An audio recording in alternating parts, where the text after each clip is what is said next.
নমস্কার বন্ধুরা, অর্পিতা স্পিরিচুয়াল চ্যানেলে আপনাদের সবাইকে স্বাগত। আশা করি আপনারা প্রত্যেকে ভালো আছেন, সুস্থ আছেন। বন্ধুকা, আগামীকাল হলো মাঘ মাসের প্রথম একাদশী। মাঘী শুক্লা পক্ষিয়া জয়া একাদশী ব্রত মাহাত্ম্য ভবিষ্যৎ পুরাণে যুধিষ্ঠির শ্রীকৃষ্ণ সংবাদে বর্ণিত আছে। শ্রী গরুড় পুরাণে মাঘ মাসের শুক্লা পক্ষিয়া একাদশী তিথিকে ভৈমী একাদশী নামে অভিহিত করা হয়েছে। কল্পান্তরে বিভিন্ন পুরাণে বিভিন্ন নাম দেখা যায়। পদ্ম পুরাণ অনুসারে জ্যৈষ্ঠ মাসের শুক্লা পক্ষিয়া একাদশী নামে পাণ্ডব নির্জলা বা ভীমসেনী বা ভৈম একাদশী। বন্ধুরা, আজ আমি সেই ভৈম একাদশীর মাহাত্ম্য এবং ব্রত কথা আপনাদের সাথে আলোচনা করব। আপনারা যদি এই একাদশীর দিনে ভৈম একাদশীর মাহাত্ম্য বা ব্রত কথা শ্রবণ করেন, তাহলে আপনারা যারা ভৈম একাদশী ব্রত পালন করছেন তারা সম্পূর্ণরূপে ফল পাবেন। চলুন শুরু করা যাক ভৈম একাদশীর মাহাত্ম্য। যুধিষ্ঠির বললেন, হে কৃষ্ণ, আপনি কৃপা করে মাঘ মাসের শুক্লপক্ষের একাদশীর সবিশেষ বর্ণনা করুন। শ্রীকৃষ্ণ বললেন, হে মহারাজ, মাঘ মাসের শুক্লপক্ষের একাদশী জয়া নামে প্রসিদ্ধ। এই তিথি হল সর্বপাপ বিনাশিনী, সর্বশ্রেষ্ঠা, পবিত্রা, সর্বকাম ও মুক্তি প্রদায়িনী। এই ব্রতের ফলে মানুষ কখনো প্রেতত্ব প্রাপ্ত হয় না। এই একাদশীর নিম্ন রূপ উপাখ্যান শোনা যায়। এক সময় নাকি স্বর্গলোকে ইন্দ্র রাজত্ব করছিলেন।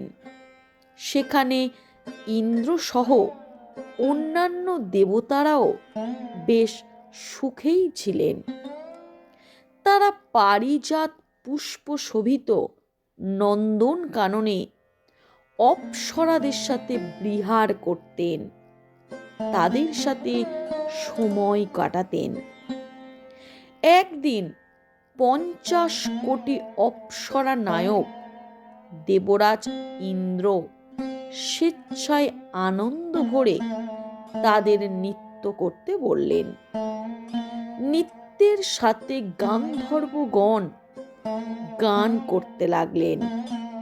পুষ্পদত্ত, চিত্রসেন প্রভৃতি প্রধান প্রধান গন্ধর্বরাও সেখানে উপস্থিত ছিলেন এবং সেই সঙ্গে উপস্থিত ছিলেন গন্ধর্ব রাজা চিত্রসেনের পত্নী মালিনী। তাদের পুষ্পবন্তী নামে এক সুন্দর কন্যা ছিল এবং পুষ্পদত্তের পুত্রের নাম ছিল মাল্যবান। এই মাল্যবান পুষ্পবন্তীর রূপে মুগ্ধ হয়ে গিয়েছিল। পুষ্পবন্তী পুনঃ পুনঃ কটাক্ষ করে মাল্যবানকে বশীভূত করার চেষ্টা করছিল। ইন্দ্রের প্রতিবিধানের জন্য তারা দুজনেই নিত্য গীতের সেই সভায় যোগদান করেছিল, কিন্তু একে অপরের প্রতি আকৃষ্ট থাকায় উভয়েরই চিত্ত বিভ্রান্ত হচ্ছিল। সেখানে তারা পরস্পর কেবল দৃষ্টিবদ্ধ অবস্থায় দাঁড়িয়ে থাকল। ফলে গানের ক্রম বিপর্যয় ঘটতে থাকল। তাদের এই রকম তাল মান ভঙ্গভাব থেকে তারা যে পরস্পর কামাসক্ত হয়েছে, ইন্দ্ররাজ ইন্দ্র তা বুঝতে পারলেন। তখন ক্রোধ বশে তিনি তাদের অভিশাপ দিলেন, বললেন, হে মূঢ়, তোমরা আমার আজ্ঞা লঙ্ঘন করেছ। তোমাদের ধিক্কার, এখনই তোমরা পিশাচযোনি লাভ করে মর্ত্যলোকে নিজ দুষ্কর্মের ফল ভোগ করো। এই বলে দেবরাজ ইন্দ্র তীক্ষ্ণ দৃষ্টিতে তাদের ভৎসনা করতে লাগলো। ইন্দ্রের অভিশাপে তারা দুজন দুঃখিত মনে হিমালয় পর্বতে বিচরণ করছিল। পিশাচযোনি প্রাপ্ত হওয়ায় তারা অত্যন্ত দুঃখ ভোগ করতে লাগলো। হিমালয়ে প্রচণ্ড শীতে কাতর হয়ে নিজেদের পূর্ব পরিচয় বিসম্মত হলো এবং এইভাবে অতি কষ্টে সেখানে হিমালয়ের প্রচণ্ড ঠান্ডার মধ্যে দিন যাপন করতে লাগলো। একদিন পিশাচ নিজ পত্নী পিশাচিকে বলল, সামান্য মাত্র পাপ করিনি, অথচ নরক যন্ত্রণার মতো পিশাচত্ব প্রাপ্ত হয়েছি, অথবা এখন থেকে আর কখনো কোনো পাপ কর্ম করব না। এইভাবে চিন্তা করে তারা সেই পর্বতে মৃত প্রায় বাস করতে লাগলো। মাল্যবান ও পুষ্পবন্তীর পূর্ব কোনো পুণ্যবশত সেই সময় মাঘী শুক্ল পক্ষীয় জয়া একাদশী তিথি উপস্থিত হলো। তারা একটি অশ্বত্থ বৃক্ষতলে নিরাহারে নির্জলা অবস্থায় দিবানিশি যাপন করল। শীতের প্রকোপে অনিদ্রায় রাত্রি অতিবাহিত করল এবং তারা অত্যন্ত দুঃখের মধ্যে দিন কাটালো। পরদিন সূর্যোদয়ের দ্বাদশী তিথি উপস্থিত হলো। জয়া একাদশীর দিন অনাহার ও রাত্রি জাগরণে তাদের ভক্তির অনুষ্ঠান পালিত হলো। এই ব্রত পালনের ফলে ভগবান বিষ্ণুর কৃপায় তাদের পিশাচত্ব দূর হলো। তারা দুজনেই তাদের পূর্ব রূপ ফিরে পেলেন এবং তারপর তারা আবার পুনরায় সশরীরে স্বর্গে ফিরে গেলেন। দেবরাজ ইন্দ্র তাদেরকে দেখে অত্যন্ত আশ্চর্য হলেন। তিনি জিজ্ঞাসা করলেন, কোন পুণ্য ফলে তোমাদের এই কঠিন পিশাচত্ব অভিশাপ দূর হলো? আমার অভিশাপ থেকে কে তোমাদের মুক্ত করলো? এবং এই কথা বলে দেবরাজ ইন্দ্র তাদের দিকে তাকিয়ে রইলেন।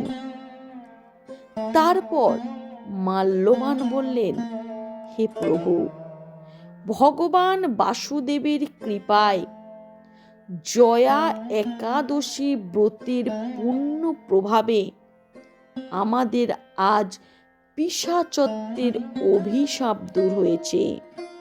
আমরা আজ তাই সশরীরে স্বর্গে গমন করেছি। তাদের কথা শুনে দেবরাজ ইন্দ্র বললেন, হে মাল্যবান, তোমরা এখন থেকে আবার অমৃত পান করো। একাদশী ব্রতে যারা আসক্ত এবং যারা কৃষ্ণ ভক্তি পরায়ণ, তারাও আমাদেরও পূজ্য বলে জানবে। তাদের ভক্তি তাদের সঠিক পথ দেখাবে। এই দিব্যলোকে তুমি এখন থেকে তোমার স্ত্রী পুষ্পবন্তীর সাথে সুখে বাস করো। এখানেই তোমরা সুখে দিন যাপন করো।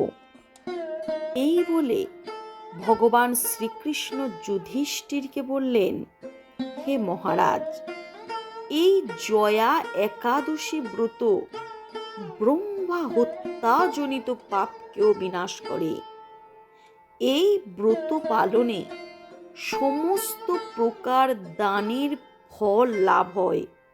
সকল যজ্ঞ ও তীর্থের পুণ্যফল এই একাদশী প্রভাবে আপনা হতেই লাভ হয় এবং অবশেষে মৃত্যুর পর মহা আনন্দে অনন্তকাল সেই একাদশী উপবাসকারী মানুষজন বৈকুণ্ঠে বাস করে।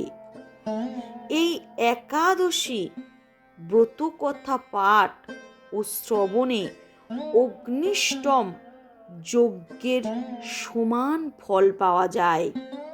তাই বন্ধুরা, আপনারা যারা আগামীকাল ভৈম একাদশী অর্থাৎ জয়া একাদশী ব্রত পালন করবেন, তারা অবশ্যই এই একাদশীর ব্রত কথা শ্রবণ করবেন।